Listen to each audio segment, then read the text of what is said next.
I'm going to be honest, the 2019 Truck Series season has been one of the greatest since the turn of the decade. After getting infested by Kyle Busch in the spring, the summer heat has shooed away the bugs and the league has improved back to full health. There's been no shortage of great door-to-door racing, but the moments and surprising outcomes have kept the fan base engaged. Things such as Nice Motorsports becoming a top contender, Greg Biffle coming out of retirement to win at Texas, and Stewart Friesen finally ending his long winless drought are things I never would have expected back in February. Couple in a tight playoff cut line all the way through Michigan, and the league is heading full throttle into the postseason. 8 drivers and teams will go through 2 rounds of battle with the hopes of making it to Miami. Furthermore, let's take a look at the spotter's guide to the 2019 NASCAR Truck Series Playoffs.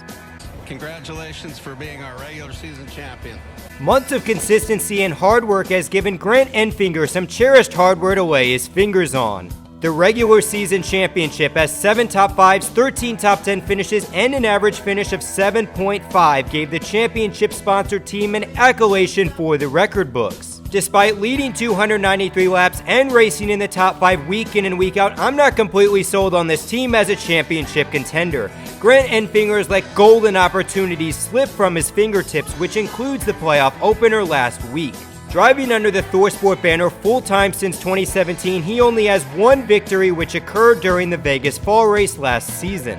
So the underlying question relies in this: can Grant Enfinger and Jeff Hensley make it to Homestead by consistently earning finishes? Absolutely, that's been their mentality from the start of the season, and it has worked until this point. The problem is, those 3rd to 5th place runs aren't going to win them a championship in Miami. That's just how the format is set up. They've got to execute and step up, or otherwise the trophy case will remain vacant for the remainder of the season. Brett Moffitt is a NASCAR champion. Surprisingly, Brett Moffitt has had a rather quiet title defense campaign. The Swiss to GMS Chevrolet Camaros has continued the success, scoring as many top 5s and top 10s compared to 1 season ago. With that said, he only netted 2 victories during the regular season compared to 4 at this time in 2018. And you have to remember, one of which came via disqualification. The win at Iowa carried that silent mentality, as Brett Moffitt and the 2014 won the race without actually leading a lap on track. Nonetheless, the stash returns to the postseason and has become the leading gladiator by winning the battle at Bristol. This gives GMS Racing a huge advantage, considering the next performance-predominant event will be Martinsville 2 months from now. They can experiment with the setups and gear up for the stretch run in late October. Last season, Moffitt was able to net 4 straight top 3 finishes to end as champion, so they are in prime position to capture glory once again. Hopefully this means GMS can put forth a bad fast race truck, unlike whatever the heck Johnny Sauter's performance was in the championship race. The wait is over for Stewart Friesen. After countless second place finishes coupled with constant strategy and pit miscues, Stewart Friesen finally picked up his first career win. Kicking up the dust cemented a 2nd consecutive playoff appearance for the 52 team, with Trip Bruce leading the championship push. Throughout the 16 events, we've seen the blue and orange Silverado race up front and put together solid finishes on the scoreboard. 9 top 5s, 11 top 10 finishes, and 203 laps led. The major impact, however, indeed relies with Stewart Friesen grabbing that checkered flag. When you constantly come up short like Canada's pride and joy has, it can provide a challenging mental toll as a competitive athlete. You start questioning yourself, and if your routines, or in the crew's case, whether the setups and strategy calls are paying off. Now that the monkey has been lifted, I'm confident the driver has some elevated self-assurance into this 7-race fight. Bristol last weekend tested that mentality, as he was heated after Matt Crafton spun him into turn 3. Luckily, Friesen cooled down and was able to rally for a solid 3rd place finish. These types of bounce-back moments are critical for a championship run, and hopefully we see the triumphant Stewart Friesen instead of the one always coming up 1 spot short. Just when you think Ross Chastain's crops are withered away, the watermelon patch continues to blossom with its enriched fruits. Take Iowa for example, as Chastain's statement victory was removed when the 44 truck was found extremely low in the front end. Nice Motorsports became the first organization to get stripped of a victory under the new rule, an embarrassing scenario to play out. In the Gateway City, however, the team played its victory tune with a bounce-back performance led by a brilliant strategy called by Phil Gould. A team completely under the radar in February has found its heart and soul, which leads to a 6-week journey for Watermelon Man to win a championship. Compared to the competition, I cannot pinpoint many flaws with this 45 team. They've earned a great deal of top 5s and top 10s, consistently finished races, and have led a great deal of circuits from the top position. Couple in a wheelman driving the car and a smart head crew chief, they have the core to make a deep postseason run. In a way, they're both the David and Goliath in this Truck Series season. Despite greatly overachieving preseason expectations, if Ross Chastain fails to make the championship race, it will be a massive disappointment. For the sake of NASCAR's fanbase, hopefully the 45 team keeps their melon intact on the hindsights of Homestead. Austin Hill of the 16 will win his first career race. In his debut race with the defending champions, Austin Hill climbed the highest mountain as a NASCAR driver, winning at the historic Daytona International Speedway to mark as his first career victory in the league. To end the regular season, he united himself with the top position and held off Sheldon Creed for checkered flag number 2. Stuck in between, however, has been mediocrity and mechanical problems that have seen Hattori take a massive step back compared to 2018. Scott Cipodelli just hasn't gotten that elite level from Austin Hill that came from the veteran Brett Moffitt. Now, they have some momentum from Michigan, but only 8 top 10s and an average finish of 14.2 might be too steep of an obstacle to overcome. Honestly, I don't see a championship caliber team, but a round of 6 appearance isn't totally out of the picture. Just don't mess with Johnny Sauter, and quite possibly you can make up the 3-point deficit below the cut line. I think it's water under the bridge now. I sure hope it is. You want a measuring stick to how chaotic the Truck Series regular season was? Just take a look at Matt Crafton. He matched his top 5, surpassed his top 10s, and improved his average finishing position by nearly 4 spots compared to 2018. Junior Joyner and Crafton have morphed that core consistency as well as further build with Ford as the manufacturer.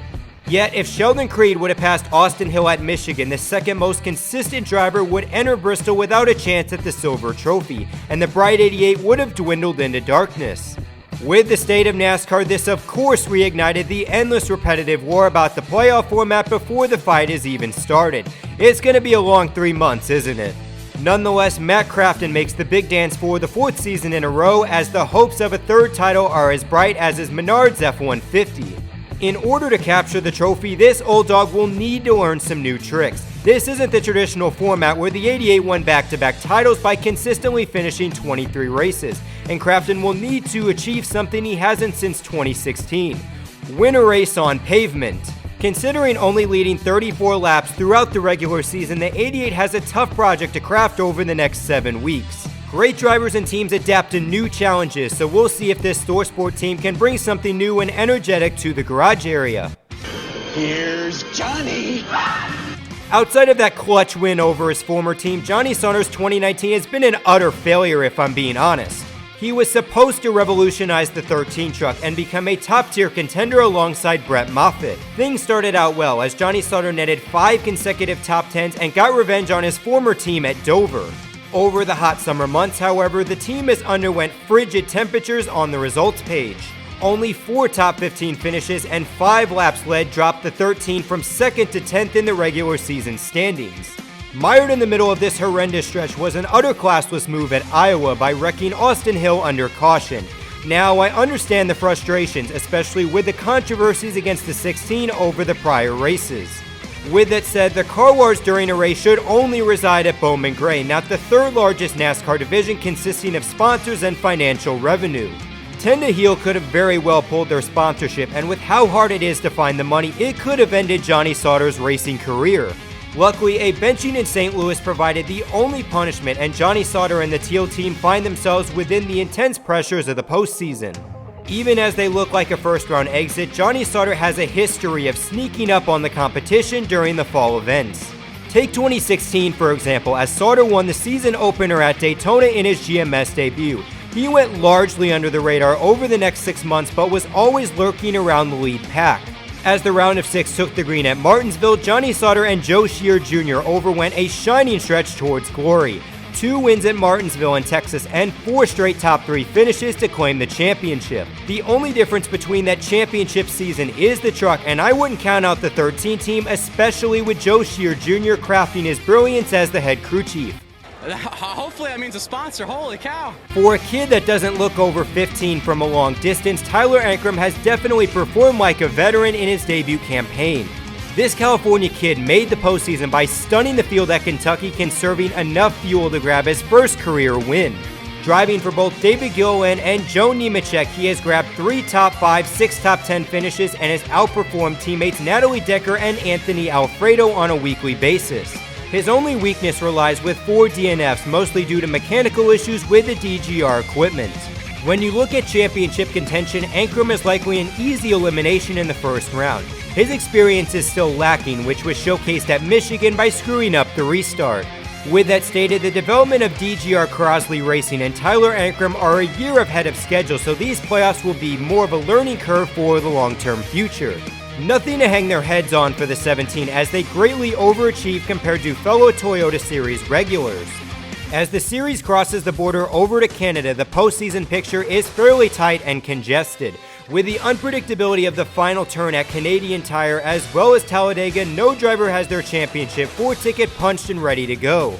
Based off the first 17 races, however, it's time to make some epic predictions for the championship spectacle 3 months away in Miami. In terms of the 8-driver field, 3 drivers stand out to me as top candidates for Homestead. Ross Chastain and Brett Moffitt have been the 2 strongest drivers in teams all season long, so I have the confidence they will advance. Stewart Friesen also carries a strong case as the 52 team has consistency as well as the ability to win races and run up front. He could become the Chase Elliott of the Truck Series, and that's why I have him making the big race as well. The final position comes down to the 3 ThorSport entries, and honestly, I'm going to go with the unconventional pick in Johnny Sauter.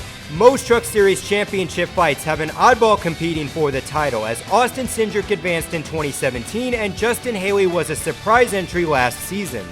Something tells me the 13 team is going to clean up their filth and make a deep playoff push here in autumn. Talladega, Martinsville, and Phoenix are statistically some of his better tracks, with 6 of his 24 victories coming at those 3 speedways.